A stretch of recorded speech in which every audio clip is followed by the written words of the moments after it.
Welcome to our government class. We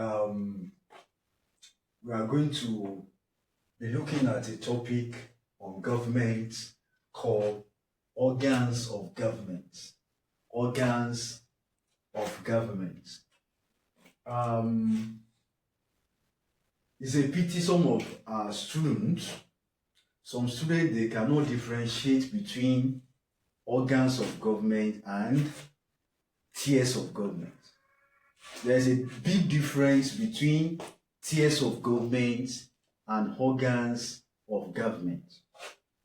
When we are talking about our organs of government, there are those apparatus, there are those structures that work together. There are those structures of government that work together to ensure a smooth, effective, and formidable governance. Now, when we are talking about organs of government, we have 3 organs of government. At the same time, we also have 3 tiers of government. But before we proceed, please try to subscribe to our channel, press that subscribe button, press the like button, and share to your friends and family, and ensure that you turn on the notification button for subsequent videos. Thank you. God bless. Now, what are the organs of government that we have? We have, the first one is what we call the executive. We have the executive. We have the executive. We have the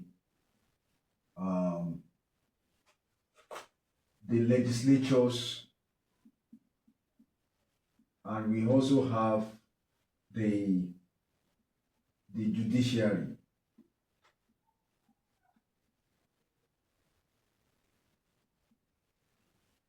Now, these organs of government, as I've said, they are structures. They are structures that they are just like the pillars of government. They are those structures that hold government, that ensure smooth and effective running of governance in any country. Now, we have, as I've said, we have 3 organs of government, and also we have 3 tiers of government. Under the tiers of government, we have the local government, the state government, and the federal government.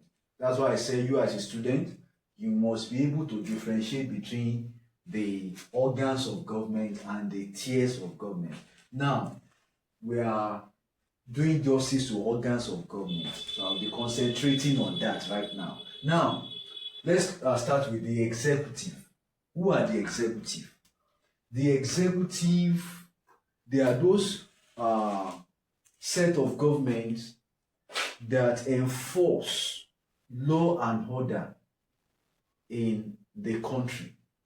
They are the one that enforce, they are the one that implements laws and orders in any given country. They implement any law that is being established by the legislatures. So they are the one that implement those laws. They are the one that enforce it, that enforce the laws. And who are the executive? The executive, our governors in the state, the president of a country, the chairman of a local government, the policemen, the military men, they all fall under the executives. So now let's move on. Having known the meaning of executive, let's go to the legislatures. Who are the legislatures? The legislatures, they are those ones that make laws. The legislatures, they are those organs of government that make laws. So those kind of governments that make laws, they are reversed to the legislatures. And we have those two types of legislature, we have bicameral legislature and we have unicameral legislature, but that's not where we are going anyway. The examples of the legislatures, they are our senators. You know, they are in the House of Senate. All our senators in the House of Senate, they all fall under the legislatures.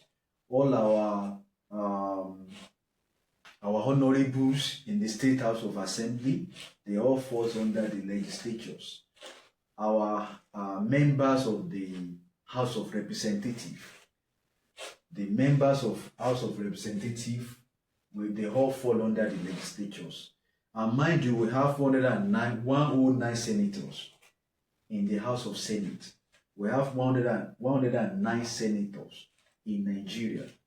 So also we have 360 honorable members in the House of Representatives. So take note of that. It can come out in your objective question. So we have 109 senators, and also we have 360 House of Representatives. That is the 360 members of House of Representatives. Then let's move to the judiciary. Judiciary, they are very, very important in holding our democracy. For our democracy to be formidable, that means you must have a very formidable, a reliable, and a very fair judiciary. Now, who are the judiciary? The judiciary, they are those ones that interpret laws. All those laws made by the legislatures, all those laws made by our senators, all those laws made by the members of House of Representatives. These judiciaries, they are those ones that they interpret those laws for us in the court law. So they are the ones that make us to know that, okay, this is the meaning of this law. This is how this law should be dissected. This is how this law should be interpreted. So they are interpreters of laws. And who are these judiciary? The judiciaries, they are those judges in the magistrate court, in the high courts, federal high court, state high court, all our judges in the court of appeal, in the Supreme Court. So all our legal luminaries, our legal practitioners, they all fall under the judiciary. So this judiciary is very, very important in our democracy. So, and for our democracy to work as expected, for our democracy to be developed, for our democracy to be effective, for our democracy to stand the test of time, all these three organs of government, they have to work together. They have to work in harmony. They must be harmonious. They must work in unity. So the executive, the legislature, and the judiciary, they have to work together in order to have a formidable democracy in the country.